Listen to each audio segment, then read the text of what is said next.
I'm Jay Drew Silvers, and this is the Where We End Up podcast. And I have a friend here today named Chandra. She goes online by this, that, and these. She's an amazing artist and sculptor. And we're going to talk to her a little bit about her experiences with her RV life and her family dynamic and all of that fun stuff, as well as her art. So thanks for being here. Thanks for having me. Of course. So this is what's kind of and there's more to our friendship that has been going on for a long time, but there's more to our friendship than just a typical friendship, because this is the way I look at it, and I've never talked to you about this before. So correct me if I'm wrong, but there's more to it. Well. Okay. Let's see. So we've known each other. I think we actually first spoke I think it was the end of like 2014, met for the first time in person through a friend in 2015 when you moved to Georgia. Mm-hmm. And at that point, I met your husband and your children too, who were very small at that time. But anyway, over that time, we have become very, very close friends and talk to each other on an almost daily basis. In some point, if it's just checking in, say hello, whatever, just So the way I think about it to a certain point, but not entirely, is that we have the type of friendship that I think we need as like creators and makers and business owners that own a small business where the only employee is ourselves. I say that because there is, like, when you work in a public job, if you work in an office, if you work in retail or a restaurant or whatever, you have coworkers. You have people that you can bounce ideas off of. You have people that you can vent a frustration to, like in the moment, like things that a little instance happens. It's slightly insignificant, but in the moment is something that's like kind of annoyed you to the point to where you just want to say something about it, or you have an idea that's kind of in the moment and you want to be able to say it to someone directly, verbally, vocally. And if you have coworkers, then you have someone there most of the time that you can say that to. And it's an important way to like get stuff out of your head and get stuff out of your brain. And if you work alone most of the time, which I do and you do, at least when you're actually working on your art, creating your products, whatever you're doing, you lack that. You don't have someone just in the room, in the building, in the vicinity that you could do that, express those things to just in the moment, just to get them out of your head so you can move on with your life, move on with your day. And that's kind of the way that I view the dynamic that you and I have. And does that make sense? Is that something that you agree with or no? Definitely. It's the work vents. Yeah. There was no work vents, and my kids are so small. They never give me feedback. So yes, thank goodness.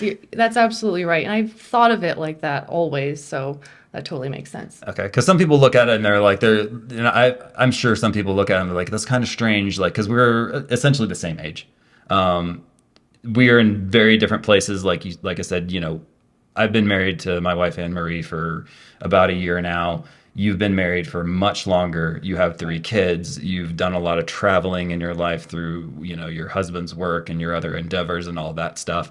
So, we're very different in like where we stand as far as like what we've done in life and where we are right now. But like on a personal kind of intellectual, like we identify with each other in a lot of ways, and there's never anything like weird about it, because people automatically see like man and woman, in the same age demographic, very similar in a lot of ways. They think that there's got to be something more to that behind that, but there's absolutely not. It never has been. Correct. That's not what we've never had anything like that between us. And that's something that, I've always, my entire life, and for some reason, I don't know why, but I've had male friends, but I've never had, super super close male friends, like, because I don't care about sports. I don't care about like watching stuff on TV as far as the typical, like, stereotypical guy stuff doesn't interest me. Like, I have certain interests, but I don't take it to the point to where I want to watch those interests on TV, and I don't want to hang out, and I don't want to go to a bar and have guy talk with guys. So like ever since I was younger, like a teenager, I've always gravitated more towards relationships with the opposite sex because it makes more sense to me. So I never viewed it that way with you because that's never how I viewed anything as far as that goes with friendships that I create with women. So um, that's just, in high school, I had a group of friends that was like six girls and like one dude Yeah. other than me. So it's just that's just how it works with me. So I don't even look at it that way because it's just so normal, and like I just let things kind of naturally, like if you're gonna be connected to someone, just let yourself be connected, you know. That's my thought on it. It doesn't, for me, it's not the sex. It's just if there's a connection, there's a connection. I've just always been the same way. And I've also had friends, more friends probably in the opposite sex. It was always easier. Yeah, It I was know. just easier for me. So, Yeah, I mean it's wherever you are mentally, and that's where I've always been, and maybe that's why in some ways I was so far removed from like never really being interested in dating until I was really serious about wanting to be in a strong long-term relationship. Like I never cared about that stuff because I didn't need it. I was fueled in other ways. But aside from that, so less about me. I want to know more about, or well, I guess we want to know more about your background. And this is whenever I introduce you to people, like especially like my family and stuff, because our families are interconnected. I guess my family, even Anne Marie, my wife's family, they have a connection to you too because you're I'm everywhere. you're everywhere. That's the awesome dynamic is like my mom has your contact and she can talk to you whenever she wants to, and you can talk to her whenever you want to, and then you can talk to Anne Marie's mom whenever you want to, and you have, and in some cases when you need to. And I got So a Christmas card this year. you got a Christmas I card. feel part of the family. See, so that's so like I think that's just really cool. And Yeah. when this is something that Anne Marie and I when we decided when we pinned down a date and where we wanted to get married, because us living in Georgia, just north of Atlanta, we wanted to get married somewhere with a very limited number of people, something more, I guess, exotic to us. I know that where we ended up being married was not necessarily exotic to people that live in that area, but to us, it was somewhere exotic. It was somewhere different. It was somewhere that we could take amazing pictures. So we decided on the Arizona desert. And when we were trying to figure that out, we're like, well, who's going to marry us? Like, who's going to do that? Duh. Yeah. So I was like, because, we don't know anybody in Arizona that has that capability that's like to that point of like, hey, like, will you come marry us? It would just be someone that we paid. So then Anne Marie, we're just sitting around. She's like, what about Chandra? And I'm like, what? And she's like, why don't you see if she'll do it? Because they're going to be there, at our wedding. So see if she'd be willing to do it because, she's like, can't you just get like a universal type clergy, and then you can just go through the motions and become an ordained minister, and then you can facilitate weddings. And then I asked you, and what was your reaction to that? Well, it was like an immediate like freak out, nervous. I can't do that in my mind. But I said yes, of course. And it wasn't hard. And it was so fun and just an amazing experience and very honored to be able to do that. I kind of walk around bragging and I have a card now. I'm like an ordained minister technically in Arizona. It's kind of a big deal. And I'm all excited now because I might actually marry some other people as well and get ordained in another state. So this just started a whole new thing. The clay moon goddess moves I on to also marry. facilitating Yeah. weddings. Yes, I also marry people. Oh, that's so cool. Because you went full bore. Like you got like you can just do it. And you can get like a simple certificate, whatever. Just register with the state, all that stuff. Or you can go through and you can actually buy the little cards and stuff that says like clergy that'll get you into like hospitals. And you went full bore. Like you got all I the got stuff. the major package. I got all the things. I mean, it works obviously because you signed our wedding. You performed our wedding and it was wonderful. Our wedding video is up on Instagram on my account. If no one's ever seen it on J. Drew Silvers, it's somewhere in there. It was posted a couple months after we got married in March of 2022. So if anybody wants to see that, you can see that and you can hear her voice. It's a very well done production.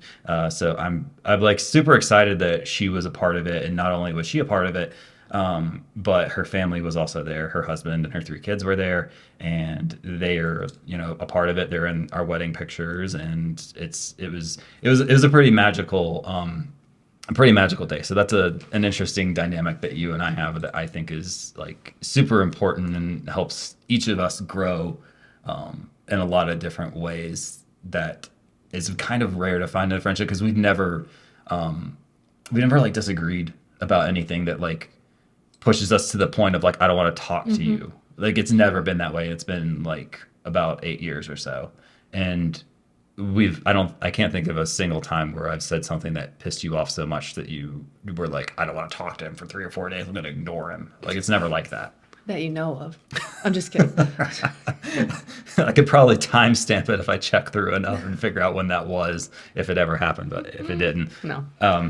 Okay, so that's something that I think is important about you. And then I want to share so the thing that I had to explain to people that I kind of missed this earlier, but the thing I kind of had to explain to people is how to say your name because people try to overpronounce it when they see it. Yeah. And I'm sure I've never talked to you about that, but I'm sure you've noticed that because every time that your name is in text and I like show it to anybody that hasn't ever met you in person or spoken to you otherwise, they want to over enunciate it and make it more fancy than it is. I know. Chandra. Chandra. But it's just Chandra. It's just hard vowels, just to the point kind of name.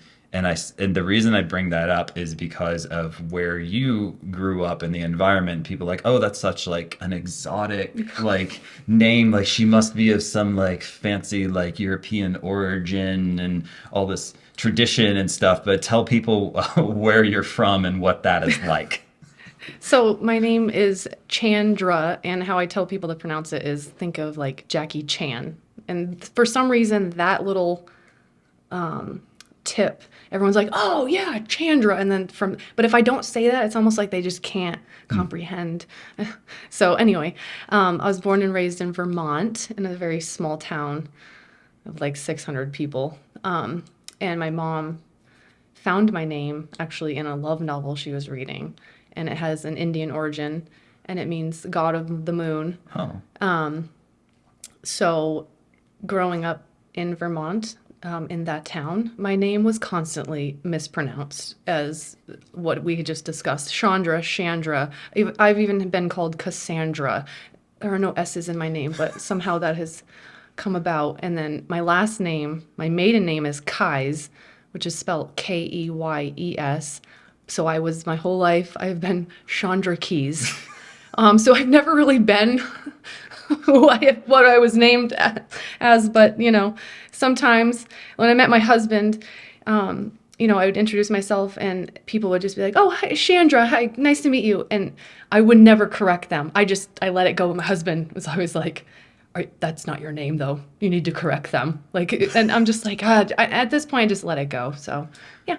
Yeah, I've got not exactly completely similar, but it's a Southern tradition that I don't like, and this is something that's been like a thing in my family for generations, and I have no interest in. I don't know why it exists. I don't know why it's a thing, but that's why I go by J. Drew Silvers because my first name is Jonathan, but I've never in my life, like growing up, gone by Jonathan. So when you enter into like elementary school, middle school, high school, college, all of my stuff says Jonathan, and it doesn't matter how hard you try, you'll never get people to call you the name that you preferred. Like they're always going to put it on the sheet for your new teachers and your new professors and whatever else is going to be your first name.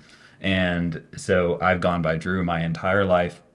That only changed when I started, my business that's based around my name, J. Drew Silvers, and then my business contacts, for the most part, anyone that I work with on a professional level, I keep it Jonathan, and I don't tell them any different, only because it's easier for me. It gives me a way to kind of separate, if this person's calling me Jonathan, it's a business contact, and in my brain it clicks a little harder, like this is who I'm talking to, and it's not like a disconnect to a relationship because I have strong relationships with business stuff, regardless of that. But it makes it easier for like if they have to send me invoices or whatever it is, then it's in my legal name. But I always had to correct people socially, like it's not Jonathan, it's Drew.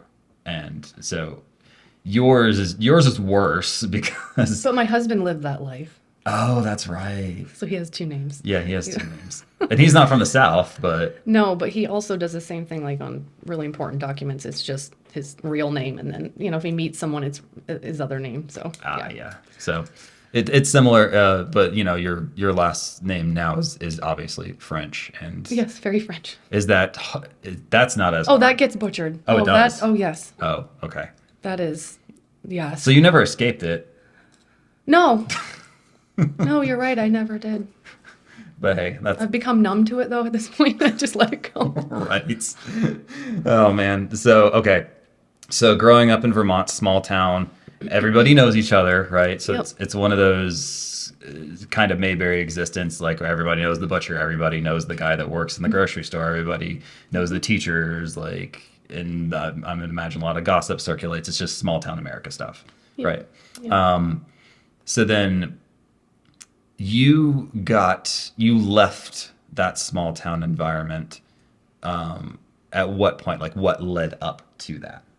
Well, I had so graduated high school, and I was just like looking for jobs, and I got this job recommendation I got a recommendation from someone that I should be working at this butcher shop because it was they needed help. I'd be great at the front desk. So I was like, okay, it was a butcher shop. Sorry, it's a little TMI, but slash country store. So quaint old Vermont little country store. So I'd be running like the front and doing all the grocery stuff and whatnot. So I started working there, and I met my husband that I am with now.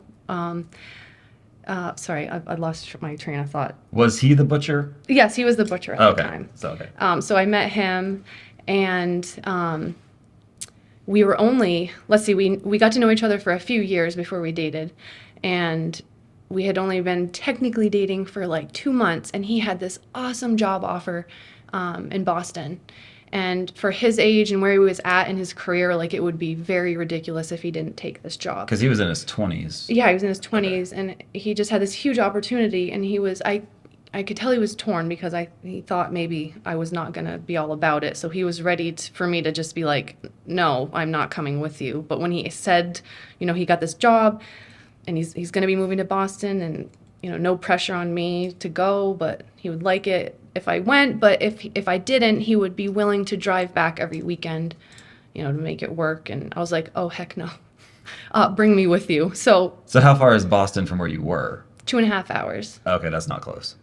So It's not impossible, but it's not close. It's not close. It wasn't impossible. It would have been a lot of work, but no, I had nothing going on at that point. I think I had just started taking some college classes, but it was just like prereq things, and it was very easily, like I could just stop it at any point. So I did. I just left with him, and I had just gotten my driver's license because I got my driver's license very late in life. And learning to drive in a town that's mainly dirt roads with no traffic lights, I was pushed right into the Boston driving. So I feel like that's maybe why I have a lead foot and a little more aggressive than I need to be, because I was surviving down there just trying to drive. And it was a huge shock for me. So you went from dirt roads, Yep. wide open spaces, to major city America, East Coast, like probably 5 lanes of traffic, roundabouts. I was like, oh my God. Yeah, it was terrifying. and then all those, all the streets like actually in Boston are ancient, so they're Yeah. horse and buggy width, so you're having to navigate all that with a modern car. I don't even want to do that now. Oh, yeah. So, yeah. Anyway, That sounds chaotic. yeah. Okay, so you spent time in Boston, and then now there's quite a chronology between what happened after Boston. So So a lot happened. a lot happened. So let's see what you can piece together from what happened from the move to Boston, and then you and Ryan eventually settling down, getting married, and then run it all the way until you end up in Georgia, and let's see where that goes. And you don't have to go too crazy with it, No, but I'll just like skim the surface on. okay. So like when we moved down to, let's just say outside of Boston, it wasn't like directly in Boston, but a lot of our driving was in there. But anyway, we moved to probably 7 different towns between 2006 and 2012. Oh, wait, you know what? This timeline's going to get crazy. Maybe I shouldn't word it like that. Okay. Okay. So let me just, so Yeah, you don't need to put definite years on it, I No, and guess. so we moved around a lot. We didn't have kids at this point, so we were just like testing out different areas and apartments and like what we liked. And Mhm. then in 2008, I was proposed to, and I accepted in February. So how long were you together at that point? That was 2 years. 2 years. We were Okay. together 2 years, see if we liked each other enough, and we did. So he proposed in February, and then about a month later, I got pregnant with my first child, and I was like, oh crap, because we were planning on getting married in the fall, and I'm thinking, doing the math, I'm like, I'm going to be kind of large in the fall. I don't know if I want to. I don't know if I want to do a wedding then, because I wanted to look nice in my dress. So we actually moved the wedding up to July. So it was very aggressive. We just boom, boom, boom, made it happen, and we had a child, and then we moved. We moved to New Jersey. My husband took another job. We moved to Pennsylvania. But the stepping stone was we had to get down there so we could start working. So we just moved to New Jersey, and then right across the border to Pennsylvania, we ended up buying a house in Bethlehem. Then from there, we went back to Massachusetts, So it was back and forth. had another kid, had a couple other kids. Sorry, we had two more kids in this process. Wow. So after Massachusetts, oh my gosh, we went to. Okay, this was awful because our parents, they thought we were just gone forever. We gave them the news that we were moving to Omaha, Nebraska, and That's a long way away. because we were only 2 hours from them. That was doable. They could get to us for holidays. We could go up there Right. in Vermont. It was very easy when we were in Mass. Even in Pennsylvania, that wasn't a bad drive. Right. But no, now we're going across the country. Oh my gosh! But we were only there for a year, and then went from there to Georgia, Okay. where we were there for the longest. And that's where in that era, that was when we kind of met because we were in the same type of creative circle with a bunch of other people that were like Yeah. in that area, based around social media, based around Instagram.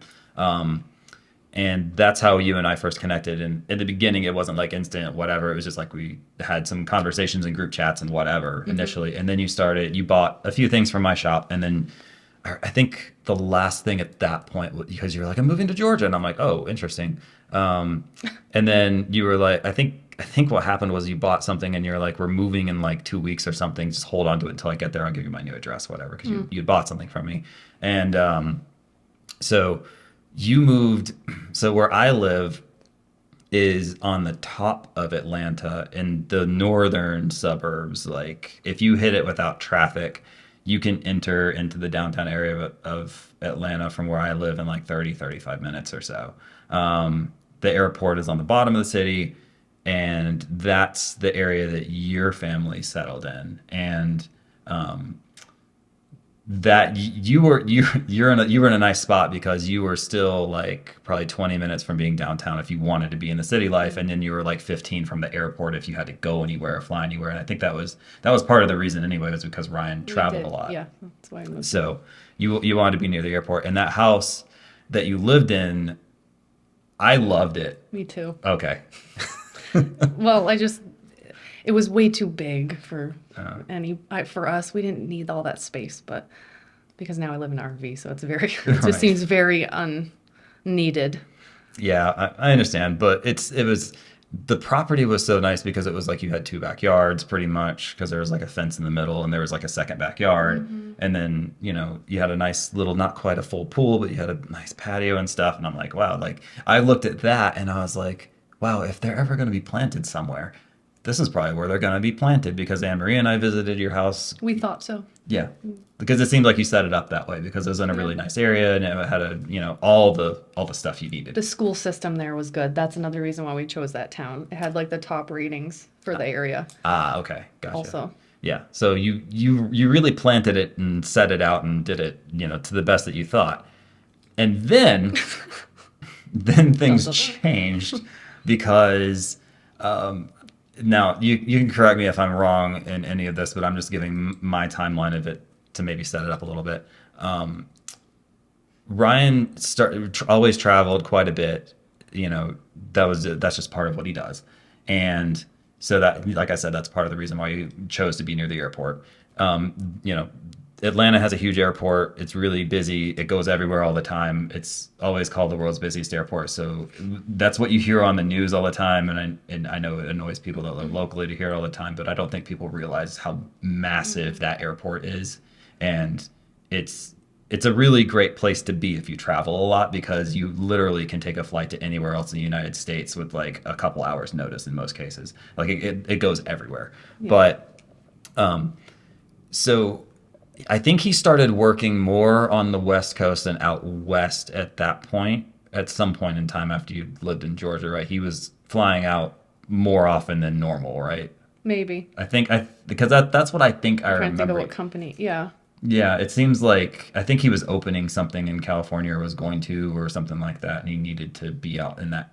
Or maybe it was out west somewhere, not California, but I'm sure he'll I scrutinize was going to this say when he's he going to lo- listen and be like, wait a minute. Yeah, he's gonna listen and be like, "No, we got it wrong," and he's He gonna needs to do his own podcast so he can correct everything that I've said. Ryan, if you're listening, you can come on and you can debunk every myth we've put out. You can do that, I promise. But anyway, so you were kicking it around for a while and you're like at some point you said to me, you're like, I asked Ryan if we could just buy an RV and just drive around and live in it. And, because if he's flying out and traveling a lot anyway, then he can fly into whatever airport we're close to. The kids can have a wonderful experience and, they can experience all these national parks and all these different environments and the beauty that exists in North America, the beauty that exists in the United States because it's so vast and everything's so different. And most people, I think, would look at someone that they knew that brought that up and they'd be like, you're gonna what? But when you told me that, I sat back for a second and I'm like, no, that makes sense. Just because of who you are, just because of what, the relationship that we have. And, anyone else would say that, like, okay, we have friends that lived in a van for a couple of years, traveling, doing pretty much the same thing, but they're single adults and they're in their 20s. And that doesn't seem quite as detrimental. That doesn't seem like such a big shift. Like you can do that and you can always kind of bail if you need to and just do whatever. But if you're married for a long time and you have 3 kids and you've always lived in a house, even if your houses are scattered all around the eastern part of the United States, but you've always lived in a house and then you make that shift and you're like, okay, I'm going to put my 3 kids into an RV with myself and my husband and just kind of drive around and do all these experiences. If anyone else that wasn't you said that, I'd be like, that sounds like a disaster. Yeah. But just knowing you, and that was why I wanted your backstory, because you grew up kind of in the same whatever mile radius, and then you took the opportunity to leap and go to a major city when you had it, and you're like, okay, let's do this. And if you made that decision younger and then you moved that many times in the process and you've lived all over the place, that's why I'm sitting there like, yeah, okay. Anybody else know this? Okay. Like, what was it? What specifically, like, when was your aha moment of like, because I don't know if you're bouncing things around like other solutions of, do we want to move Georgia and leave? Because like you said, you had kind of set down standards, set down roots, like this might be where we kind of stay. And then what clicked? Was there a motion of like, we need to buy a house somewhere else? Or was it just like, no, we're doing this? So I'm going to back up a little bit on Ryan's work. So what had happened in the spring of 2019, he had a job offer from a different company. Okay. And so when he presented it to me, he was like, if I take this job, I'm going to be gone every week and home on the weekends. But maybe there would be, during each month, he would be home for a 2-week stint. Who knows? It was a lot of travel. And I'm like, so he'd always traveled, but this was like a steady. Okay. His travel was kind of like once a month there'd be a big trip and then 2 days here, 3 days here. But this was so I really like sat on that like, okay, this is cool. We had already, let me back up even more. Okay. In 2017, we pulled our kids from public school and started homeschooling. So living that life already on the road, not on the road, living that life, having the kids at home and doing homeschooling, I thought, well, wouldn't it be cool to road school? So whatever city Ryan was traveling to, if it was near, maybe the kids and I could, if he was out there and he could be out there for a couple weeks, maybe we go out there and we experience that city. That's like getting a Sprinter van and living in a van with the kids. I was thinking, okay, I would do that because I really want him to take this job. It was a great opportunity for him, but I was trying to be like, how do we make everyone happy? So then him and I were just actually we were beekeepers in Georgia, so we were tending bees one day and we were outside. And I remember the day too because we were on the golf cart driving around doing bee stuff, and I was like, imagine if we like sold everything and just moved into an RV and we just laughed. We like laughed about it like it was a joke. And then like after I said those words, I started thinking that day, wait, what if? And then that night we were like, what if? So I'll just say in May of 2019 is when we said, what if? And then by that October, we had already sold our house, got an RV, and we're hitting the road. So we were very, very aggressive with that plan. Yeah. And here we are. So yeah, that landed quick. Like it just seemed like you told me that, and then you're like, house is on the market. Like 2 weeks later, I'm like, what? It was one of the most stressful times of my life. Yeah, because you were like, oh, I'm looking for, I'm having painters come out and, just to give me estimates on how much it's going to cost to paint the inside of the house. Do you understand? Do you know how much it costs to paint the inside of the house? I remember you saying that to me, and I'm like, yeah, actually I do. But yeah, that's crazy. Like that's a lot. And I'm thinking like, wow, like this isn't as simple as just like, let's pack up and go. This is like, we got a lot of crap we got to take care of before we leave. Everything had to line up. Everything had to line up. And then I remember you had a hard time with your hot tub / mini pool in your backyard and getting all that sorted out, because anyone who's going to buy a house that has an in-ground whatever type thing like that, you got to, you were okay with it not working 100%. Right, because we use it as a pool for the kids. Yeah, it wasn't the heated like, oh, this is a spa type thing for them. It was just like the kids can jump in it and they're small enough they won't hit the bottom. But, all these little things that you had, I just remember you having to go through all that. And I actually ended up buying one of your golf carts and giving it to my parents, and they still have that. But so that was, like I said, it made sense to me that was the route that you would take. That was what you would do. And then I think so.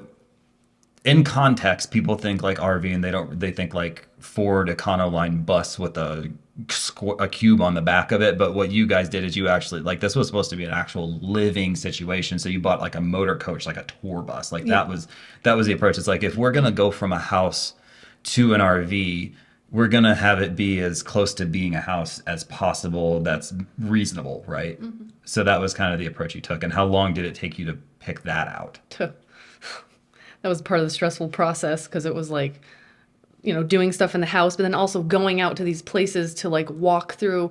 And it's in Georgia, it was hot, it was a lot of, I don't know. We probably went 5 different times and finally pinpointed one. And it was a group decision. It wasn't just Ryan and I, because with the kids and everything, we make sure that their input is heard. And so we all decided on this one and landed on it. See, I think that's important too, like to why it has worked as well as it has, because it wasn't just like, okay, we're going to pawn the kids off with their friends or, our friends or whatever, have someone watch the kids, and we're going to spend all day on a Saturday looking at RVs, and then we're just going to bring one home one day. Like that's what it's going to be. But the kids were involved. Like I remember you saying like, you wanted them to see where they were sleeping. Yes. Because it's not like having a room. It's not like, having a space to yourself. Like for the most part, they're cohabitating very closely with not just you, but each other. Mm-hmm. When, and something as important as this is where I sleep, like this is where my brain unwinds at the end of the day. Yep. So were they helpful in that, or were they? They were so little. Like if you think about, like, I have teenagers now, but they were just so more easygoing. Like, this is fun, this is great. Now as teens, they're like, this is small. Like, this is what were we thinking? But that plays into the whole, like, it seemed like the opportune time, right? Yeah, it was perfect. Because if you decided like this is what we want to do, and then they were already like 13 years old, like, because your oldest is 14, right? Yep. So say they were 14 and 12, that would be a completely different thing, because at that point in time, you want space. You want a little more, and you're not used to it, and you're not used to being more confined at that point in most cases. So like, because your kids, they weren't sharing a room or anything No. before that. So now it's pretty much three of them are kind of sharing a room in a way. Yeah, we're all sharing a room. Yeah. So, but you and Ryan do have like, Yeah, we do have a door. you do have a door. And that's all they asked for. They're like, we just want doors. They didn't ask for a big room or a bed, just a door Just a for door. privacy. You know, That- listen to music, just do their own thing. Yeah, that's fair. I understand that. Yeah. Yeah, absolutely. Like growing up at that point, and you're like the preteen/teen years. That's when you want to be alone. When you want to be alone, you don't want to necessarily have all the social stimulation, even if it's well, especially sometimes if it's your own family, depending on where your brain is. But then I remember, I think you first went to visit your sister in Florida after you officially moved out and jumped in, and Yeah. you went to Florida for a while and you stayed there, and then what's so compelling to me about all of this is that you didn't just make this huge like life altering kind of move, but it was like a few months after you did it, the pandemic hit. Yes. And then that, I'd imagine in some ways would have made a big impact, because the whole point was like, we're going to travel, we're going to do stuff, like we're going to do stuff. And then the world shuts down in the initial like 6 months, not knowing anything about what's going on. And, you know, what was it like to go from carefree, like a few months of doing this massive plan that we did, and then first of all, how did it go for the first few months with the kids? And then after that, roll into like, how did it change once the world shut down?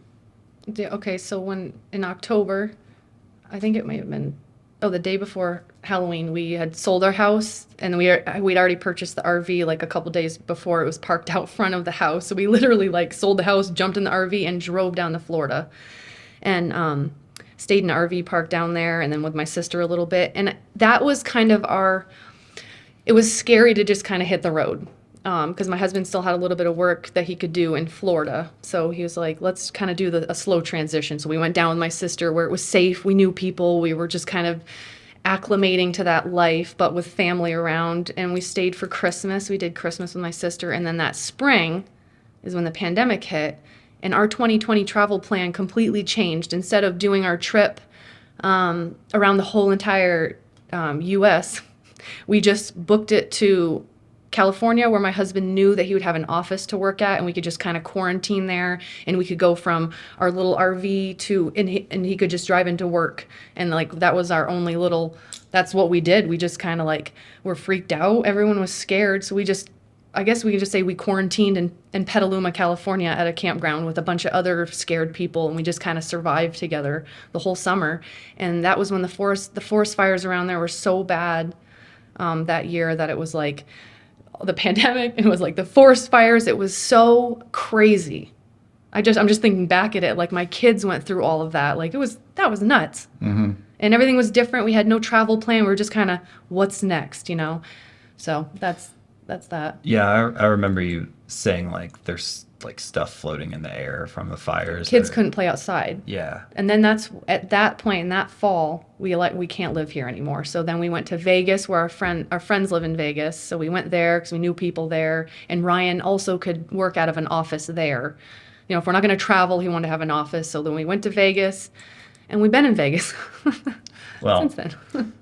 So I remember, but this is what I do remember about that point in time, because you said it was Petaluma, and you kind of fell in love with Petaluma though. At the Yes. same time, like you kind of wanted to get out because of certain things, because of like, you know, the wildfires and the crap floating in the air, and you felt trapped just because you were trapped. But I remember you having a lot of kind of artistic like renaissance in your own head when you lived there for I was that so period of time. inspired living there.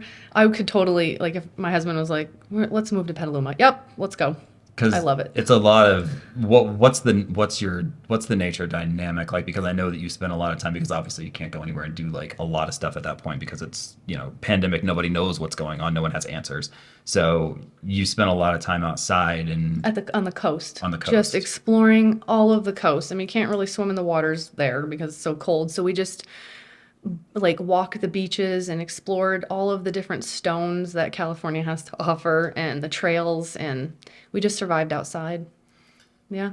Is that where the river was, the Russian river? Yes. It is? Okay. Oh my gosh, yes. So, and that's where the tenement camp was, right? Or the That was actually not on the coast. That was along a river. We found a whole community of. They weren't homeless because they had built homes in the Oh, okay. rocks and the caves, and they had little shanties made of rags, and like they had a community there. So and we like to visit them and bring them boxes of stuff. Yeah, because that was something that struck me about that too, because you were like, you told me about it, and you're like, yeah, you kind of just go off the beaten path, and you just, there are a lot of people that live in the area that do use, I guess, those trail system, walking up the river and stuff, just as like exercise, nature experiences, and then you get to a certain point, and you're in like this campground of just a bunch of people who Yeah. commune and live together, and they've lived there for a long time. Like, did you have a relationship with anyone who lived there? I met one Native American woman named Wendy, and she was super sweet. And we got talking, and she asked what I did for work, so I told her. And then I said, next time I came, oh my gosh, they don't have phones or anything, so how we communicate if we were coming down, we'd be like cuckoo cuckoo or some sort of like call, and it would just signal that we were there. I was hearing them do that, and it was whether they had certain different calls that would mean Luke's home or someone's here or So that's like knocking on a door. That's like, I'm coming to your house right now, and that's yeah. like their little warning of there's someone coming in, and Yep, that's they why. had like different calls, but I would just like do some weird Well, you thing. don't know their I language of how to don't. So communicate. she'd be like, Wendy, I'm here. So this is what I did. I had met her. I told her I'd bring her a goddess and a crystal next time I came down, and I did. She was not there though, and I haven't seen her since. And actually, we were there last summer, and the whole community has been picked up, and they're gone. So I don't know where they went. But you said they kept it very nice, though. They kept it. They had. I saw where they had been planting trees. There was new growth. They were planting stuff to like bring up the earth. They had a fig tree that had like fresh figs on it. It was awesome. It was a cool little community. But that's what they wanted to do. Yeah. That was where they wanted to be. I feel like they were pushed out of there. It's what it kind of looked like. There was like a lot of stuff left. I just feel like they were kind of pushed out. I don't know. Like they would, from what you told me about it, that was essentially their house. Like they just lived in their different like quote unquote rooms of like where, whatever structure they stayed in individually. But it was like everyone like, this is our house, so we keep it clean. Yep.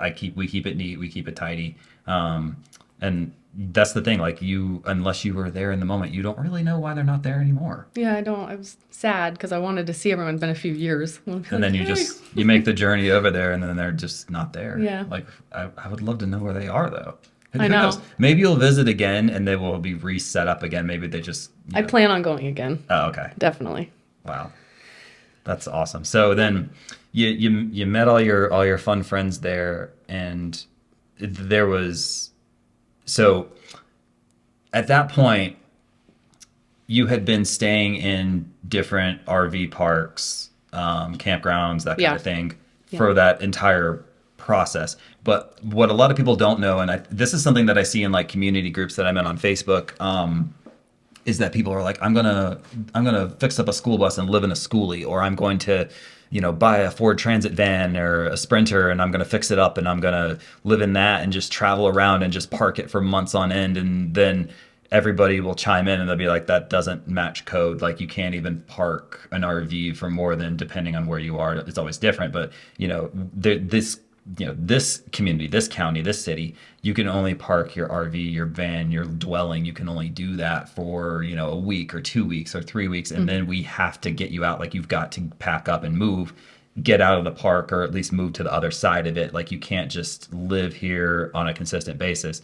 So that's kind of the setup that you had to do wherever you did stop for a period of time, right? You mean like boondocking without a campground? Oh no, I mean like, well, I guess maybe. Did you ever do that? I don't think you did. Not really, Okay. no. But you would park off somewhere and then you would be there as long as they would let you, but then you kind of Some parks, yeah, you actually have to physically move your RV to out of the park for a whole day and then you can come back in. okay. So, Will yes. some of them hold the spot for you or is it just No. like, no, I didn't think so. So if there's nothing available after that 24-hour, period, then you just got to find somewhere else to go. We just park on the side of the road somewhere, spend the night, and then go back. It's silly. And that's got to be difficult too because I know a lot of businesses are cracking down on that. I saw a lot of like big box stores and stuff that are really, Oh, the RVs out front? yeah. Yeah, some Walmarts let you. We've been very fortunate, and they've let us stay, but at 7 a.m. they honk through. Get out, everyone! Oh, okay. Yeah. Some do that. I think that might be one of those cases of like a few people kind of ruin it for Yeah, we everybody. definitely. Like leaving trash Probably out. set up camp there. You know what I mean? We Yeah. don't set up. We just pull the slides out, sleep, pull in, go. Yeah, yeah. See that makes sense. But so you live that life of like a couple weeks at a time living in the same spot and then you move around and you Yes. met other people that do the same thing. Like there are a lot of families that do the same thing. Yeah, I right? have friends now I've met on the road that we're so friends now, and a lot of connections. We have a lot of things in common, so it's easy to connect on that. So Yeah, and like that's their full-time thing. Like that's just what they do, just like you do. But then, some people probably have, the tow behind, like where they got a hitch to the back of a truck and yeah. tow their RV around. Some people are in it because they want to be in it, and some people are also in it because they don't have a choice. Right, we met all walks of life, especially in Petaluma. There was people that, yeah, like they had to live in their RV, but like sometimes they can only afford rent for 1 week. And then like my son had met a friend there, but he was there some weeks, and some weeks they would sleep in the field because they couldn't afford. So they, raise enough money, and then they could. And we actually raised money, a couple $100 for them to stay in the park for like a consecutive amount of time. Oh wow. So it wasn't much, but we managed to collect $200. Yeah, because I think a lot of people have this like mentality of the people that are out doing this, the people that are living this life are like a lot of times, and I'm sure it is true, but a lot of people probably assume it's just like privileged people that have no monetary restrictions, like trust fund people, or they make six figures anyway and just travel remotely and stuff, and it's an enchanted life and everything. But for a lot of people that you met, it's probably the complete opposite, right? Yeah, and yeah, that's what we experienced in Petaluma. For the first time, I kind of saw that life of the constant moving. Like, yeah, we got to leave today because we don't have enough for rent for the week, so we got to go. It's like back and forth. So and when you have an RV, when you park it and you set up, it's a lot of setup. To move for one day, it's a lot of work to pack it all up, and then the next day unpack. It's a lot. So I feel for them, but they're living it. They're Yeah. making it work. You obviously were able to just kind of schedule where you were going to be and just Yes, we tried to be more like that instead of like hope for the best when we get there. Yeah. Like, so. And so how did your kids do with that? Like realizing like at some point we've got to pack up like all of our stuff and make sure it's secure because you have to be very, very particular about how stuff is stored on an RV before you drive it away. Did that bother them? Was it like, ugh, I don't want to do my chores? Like, because I look at that as like unloading the dishwasher, doing the laundry, vacuuming the floors. Like that's the stuff of like a typical like chore of a teenager, preteen child. And your kids, it's like, no, you've literally got to pack up all your stuff, put it away to where it's not going to sling all over the floor when we take a turn, and then like, Oh. is it like pulling teeth or is it No, like at the beginning it was just a learning experience. Like, what exactly do we need to pack up? Because we were very cocky when we left. We thought we could have all this stuff out. And let me tell you, I thought it would be fun to fill up one of those Gatorade coolers, those orange ones with ice water. So we just had it on the road and I had it on the shelf. But Ryan had to slam on his brakes because someone went in front of us and that cooler went, okay, so it was the back of the RV, slipped, fell, water and ice all down the floor to Ryan, went underneath our feet. It was a mess. Sorry, too close. No, yeah, you're good. Yeah, so now it's routine. They know what they're doing. They It's know efficient. what boxes, because we've trial and error. Like we bought different boxes to put things in, and we just know it. No, they don't give me any problems with it. Only I have one child who has anxiety every time we leave, because it's a lot for them to process the whole up. So Oh, yeah. only one of them has a little bit of a freak out. that can be Wait, expected. we're going. And I'm sure the others do, and they just hide it a little bit better. Yeah. There's always something like there's always a sense of like, did I do everything? Like like even whenever I leave my house, I'm like, did I turn this off? Did I do Yeah. this? Did I do that? It's more of like, but you're packing it up and then you're like riding in it, like, and then Yeah. going to your next space, and it's like, okay, so if I didn't do this right, this thing's gonna fly off the counter and hit me in the head. Right. And we have a checklist now, and Ryan and I work very well together. We do the lights, we check the blinker, we do everything together in a checklist in order. And then because we've made a lot of mistakes, a lot of thousands of dollars in damage later, we've made a lot of mistakes. So there's more to it than people think. Yeah. Like there's definitely more to it. Like at least if you live in a van with one other person, a lot of it's just like mattress and bed. So if something flies around, it's probably not as catastrophic, but you're talking about something that has like, laminate floors and hard surfaces everywhere. And then on the other note of that, this is something that I'm sure a lot of people have asked you. So when you travel in the RV, how do seatbelts work? So seat belts, there are obviously Ryan and I, his driver's seat, my passenger seat has a nice seat belt. The couch has two seat belts, and then the dinette has two seat belts. Do we always wear them? No. That's, I mean, If I do in the front, but Yeah. like it's kind of like the school bus situation and the tour. I mean, who's wearing the seat belt sitting down? My kids are not running around. yeah. I But- mean, I know people that are in music and spent, many years of their lives on tour buses, and it's kind of the same thing. When It's- we left, the first day we left, we were all buckled up. Right. Because it was, I don't know like what the etiquette was, and I just had all the kids very securely in. yeah, well, But we've changed them. I mean, I can imagine if something's going to take out a motor coach RV or something like that, it's probably going to be quite a bit more catastrophic than that's going to assist in, at least for the people that are kind of in the back.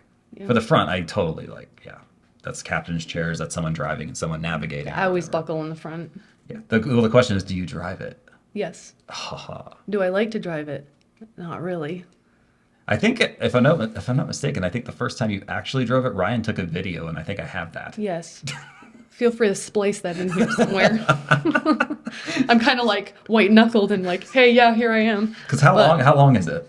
40 feet. 40 feet. But then we tow a Ram truck behind that. And a motorcycle. And it's not a triple tow, but there's a lift on the back of the RV, the bike's on that, and then tow the truck.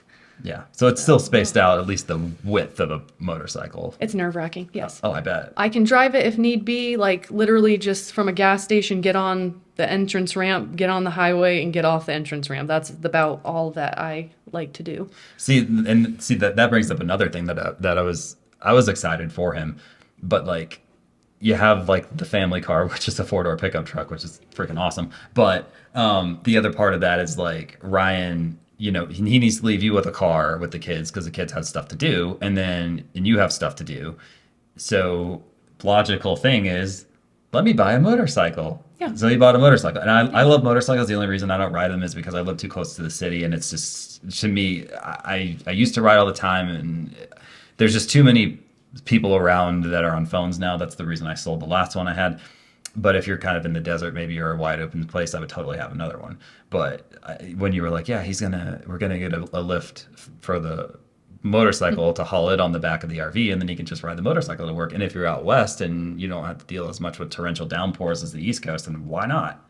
So I was excited that he was able to do that, and he still does that, right? He actually does not care to drive his motorcycle in Vegas. Oh, really? And I guess there's if you drive in Vegas, you would understand why. okay. So he used to love, when we lived in Petaluma, he would go over all the rolling hills by the vineyards. That was his ride to work. That was perfect. Now he's a city. It's Yeah. not fun. It's a lot of stop and go. He's constantly. That's the same reason I got rid of So mine. his 8-minute drive to work with the bike is boring and dangerous. Yeah. If now. you can hit back roads and wide open and everything, Yeah, that's his perfect. Like he loves that. yeah. So if you leave where you're currently at and you park somewhere more rural, like if you went up to Petaluma again, like you said, that would be perfect. Like that's the ideal place. Like if I lived in a more rural place that had a bunch of back roads and stuff, I would 100% love to do that again. Yeah. But where we are now is way too close to population. Like we live in a city, or I guess in like a mile radius, there's like 3 cities that became, or there was one city that was broken up into 3 like 20 years ago where we live. And between those 3 cities, there's like I think there's like 300,000 people. So having that many people in like a 20-mile radius is like, no, like that's just too much. There's too much traffic. You scald yourself sitting in traffic on a motorcycle because the heat just rises and just goes up your legs Yeah, and all over Matt. your face. It's terrible. So yeah, but hey, I was excited that he got that and that he still has it and that when he And needs maybe to, maybe someday I will get on the back of it and ride it. you never have. Only around a parking lot. That's Not ready yet. how many years has he had it now? 3? Yeah. No, I mean that's fine. It's nerve wracking. That's a sense of control that you really, even if you It's so really, exposed. It's I just I've only ridden on the back of a motorcycle with one person before, and at that point I was like, I don't think so. So maybe that's it too. Maybe I just need to drive my own. You're right. It does. yeah, You're really trusting that person. yeah. It's with like your life. some people have anxiety being in the passenger seat of a car. Motorcycle, like you said, way more exposed, way more Yeah. going on. But so then now you you you decided at some point that you wanted to be in a more permanent place but still be in the RV. So then you moved to Vegas and that's where you are permanently for the time being. And so you purchased a property in like a gated RV park. Yeah. So you have your own driveway that fits your 40-foot RV and has a spot for you to put the truck and the bike. Yep. And then you permanently sit it there, and that way you own the property. It's in a community specifically designed for people who live that sort of life, and it's very well maintained. And it's like your house is inside out Yeah. because being in a desert makes it easier for you to have outdoor amenities that you would never be able to have if you lived in Atlanta. True. Because there's so much rain and humidity and all this other stuff, but you've got an actual outdoor area that you spend most of your time in, so you're not necessarily in the RV all the time, right? Right. Thank God for that. So it's like you have a full kitchen. Yep. So it kind of, Dishwasher, so yeah, it's literally a full kitchen outside. but it has a cover over the Yep. top. Yep. So you don't have to, and then being in a gated area, you don't have to worry about people just walking through your neighborhood No. and trying to steal stuff because you have security. We have security and like 9-10 foot walls around the whole park. Right. And then we also have an outside living room as well, which is great for kids. I mean, it's a great entertaining area too. Just when the kids have their friends over, just, okay, go outside. So I think that's an advantage too, because being in a confined space, all 3 of your kids probably don't want to be inside the RV at the same time. So they're going to go outside. And it's like a lot of kids I know these days, it's a common complaint. I don't have children, so I'm just going off of what other people have said. They'd like to spend a lot of time inside and not interact, not go outside, not experience like fresh air or whatever, which was even a problem when I was younger, because that was when video games started getting more realistic. And I knew a ton of kids that would come home from school and not go back outside until they, caught the bus the next morning. Right. So that was 20 something years ago. But now your kids don't really have a choice unless they just want to be on top of each other, right? Right. So that gives them a place that they spread out. And I think you obviously think this too, like the more fresh air you have in your lungs, the better. Yeah. The more experience you have in nature and just having the sun touch you is better if you're in a spot where you can do that. Yep. So they're able, even though they technically sleep in close quarters, they don't have to exist in close quarters. And that's true even if you're parked somewhere in a park and not necessarily where you are now, right? Mm-hmm. So they're of age where they graze, right? Yep. Like they go off and do their own thing. Yeah. Okay. They're very independent. Okay. And you don't have to worry. And they're about not really the kids that want to be inside. Mhm. A lot of just because of how we've lived, I guess. So naturally, they'll all just be outside. But there's enough space. Someone can game. Someone can sit at the table, do crafts. There's another area with like a little daybed thing. I mean, yes, we're very lucky to have that space. It's a and really then cool setup. having a creative mom and then having art supplies kind of at the ready. Always, yes, and that's another thing with that outside space is there's 2 little garage things. One side has a fridge in it, the other side has the washer and dryer.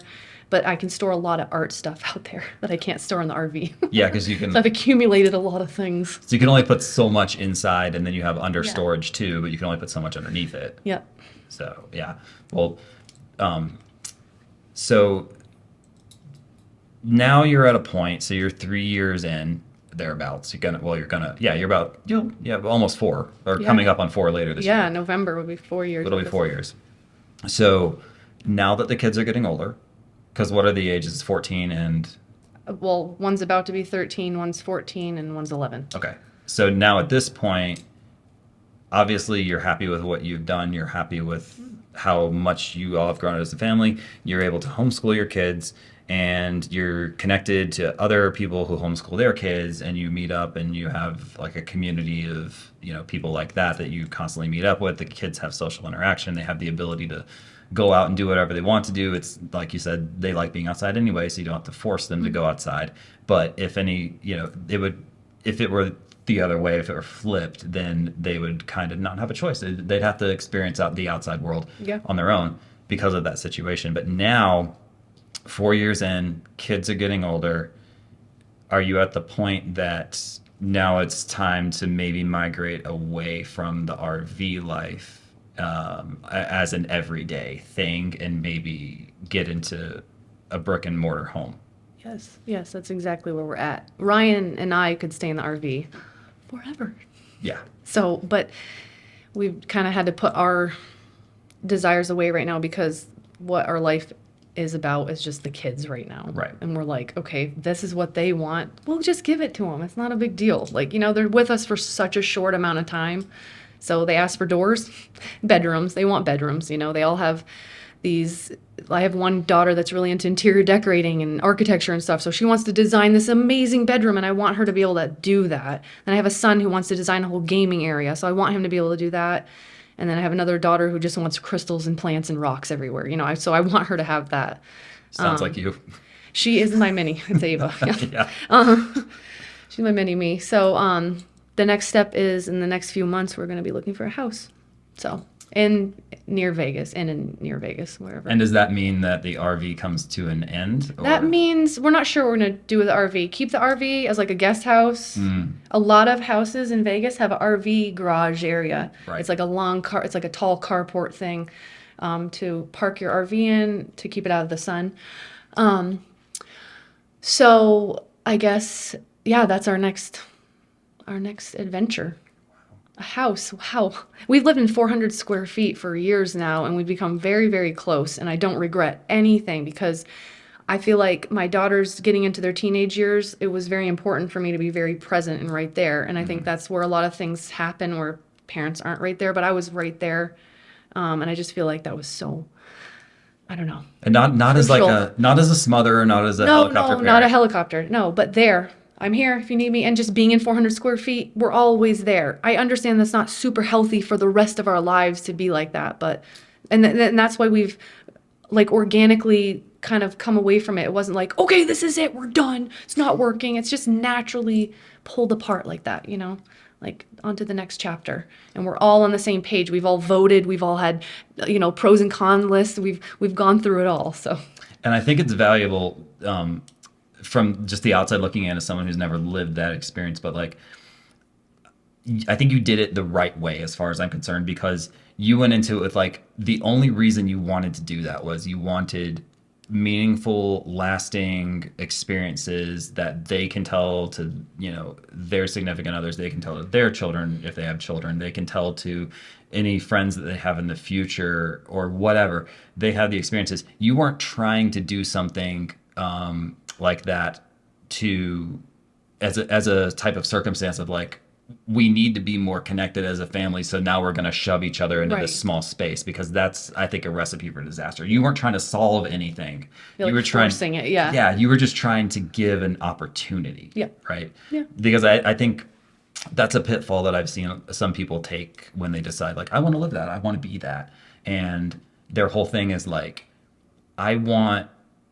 I'm trying to solve a problem. Like, my kids are distant from me. And rather than trying to nip that in the bud and figure out what it is on surface level, they try to force it as like, well, if we're forced to live in the same space, if we're supposed to be in this close quarters, we'll have no choice but to get closer. And I don't think that's the right approach. Nothing ever works in that kind of no. flow. So. But your family and your relationships were healthy, and you were on the right track, and you were happy with where you were, and you're just like, opportunity, we can do this, let's try Yeah, it was just for fun. It wasn't like we were fixing something that was broken or Right. trying to mend a marriage and it was nothing like that. No. You're right. Right. Okay. So that's so I guess you would agree like it's for you. It was a great thing for you to do. Is it for everybody? It's not for everybody. That's that you heard a lot of happy moments. Right. But there was a lot of scary times and it's a lot of work setting up and tearing down and if you're not into that kind of thing, well, I guess depends what you're driving, really. I would say before you do this, if you decide, just there's so many videos out there on like the pros and cons, and then that way you can really look through everything and be like, okay, no, I don't ever want to deal with that, or I don't know. But that's what we did. We did a lot of research online, a lot. Yeah, I don't know. I don't think it's for everybody. Definitely not. Do you think you could do it? No. No. No. And my wife Anne Marie is behind the Could camera. not do it. She's shaking her head no because And I want to be like, but try it. Just it's so. But yeah, okay. we like being a little more spread out than that. Being together is awesome. We spend a lot of time within a foot of each other, but Yeah. sometimes I don't think I would do well with it. I've never been. I like going places. I don't like camping necessarily. I do like being planted. I like traveling to like see her family in Illinois from Georgia. I like doing that. I liked coming out to Arizona to get married and all that stuff. I like that. I'm glad you like that. Yeah, that's Good. right. But I don't. If we had to drive it, Yeah. no. No. We drive to Illinois for Christmas in my car with the dog, and it's fine. And it takes like 12, depending on the circumstance, but realistically, it takes 12 to 13 hours. Sometimes it takes more, but that's fine. I can do that. I can handle that. I've driven to Texas in one shot from Georgia, and it took like 18 hours. Like I've done that, but it takes its toll on me. I'm sure you get used to it. If you travel all the time, like if you're an over the road truck driver, or if you just travel with your RV and your family all the time, I'm sure you get used to it. I don't really want to get used to it. I love driving. I just don't like doing anything that's more than say 12 hours at a time. If I can. Yeah, we don't either usually. Yeah. That's when we'll be like, all right, Walmart, find a parking lot.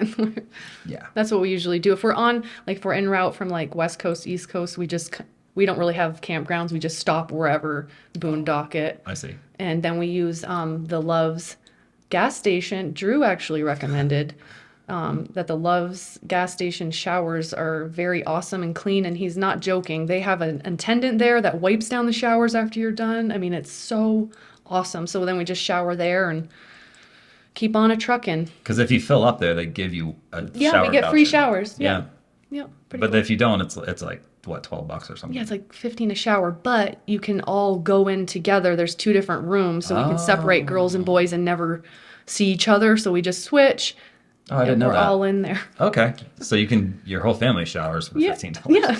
Not together. No, well, we usually do boys and girls, but when we first were on the road, we did do joint, but then we just separated. Oh, interesting. Okay. See, I didn't know that part of it. All I knew is that you'd started that when you do travel. Like that's your thing now. When you told me that, I was like, are they really that clean? Let me see. Yeah, I think the they History were. Channel for that because I watched something on trucking and that came Oh. up, and I was like, yes. Was And then accurate. when I drove to Illinois at some point, we stopped at one and I looked like in there. I'm like, Oh, you wow. took. I didn't take a shower. I was just like, is this really what it shows on TV? Yep. Like, is this really what it is? And then like I kind of peered around the corner and it's like marble hallway and like Yeah, and they tile. literally are like, oh, not yet, and they'll wipe down all the water and moisture in there. So you go into a very dry bathroom. It's just oddly clean, but I love it. They got to entice people to come to their truck stops. But anyway, so is there anything else you want to touch on with that, or because if like I think this is a very interesting little window into your life that I'm happy we're able to talk Yeah, about. no, we're not done traveling. Okay. Like that is part of like we're constantly. I mean, I'm here now. Like I'm 6 hours from home. I mean, these trips we do all the time. We go to Sedona. That's the thing about Vegas. Why we're kind of all set on living here, basically until the kids are out of high school. Is because the location is so great. There's so much around us. And everything in Utah, California. We've got Arizona. It's just everything we love is right here. So there's no reason to go anywhere else. Beautiful. That's awesome.